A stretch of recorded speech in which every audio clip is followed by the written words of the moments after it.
இப்போ நம்ம ஃபார்மில் அடுத்தடுத்து வந்து எருலாம் வந்து இறங்கிட்டுருக்கு. ஸோ அதில் தான் நாங்கள் ஒரு பெரிய விஷயத்த நோட் பண்ணோம். இந்த பிளாஸ்டிக்ஸ் என்ன தான் இருந்தாலும், எருவாக தான் இருந்தாலும், இதிலெல்லாம் நம்ம ஆளுங்க எவ்வளோ போட்டு வச்சுருக்காங்க பாருங்கள்.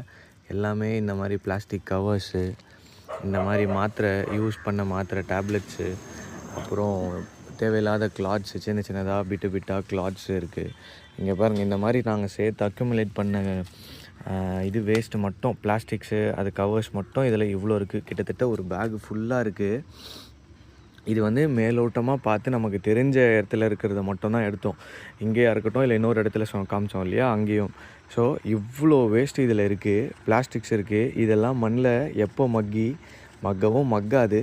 ஸோ ப்ராபப்ளி அடுத்த வீடியோஸில் வந்து வேஸ்ட் மேனேஜ்மெண்ட் பற்றி ப்ராப்பராக பார்க்கலாம். அது பிளாஸ்டிக்ஸாக இருக்கட்டும், பேப்பர்ஸாக இருக்கட்டும், அது என்னென்ன மாதிரிலாம் நம்ம வந்து மேனேஜ் பண்ண முடியும் ஈஸியாக, எஃபெக்டிவான்றது அடுத்தடுத்த வீடியோஸில் பார்க்கலாம்.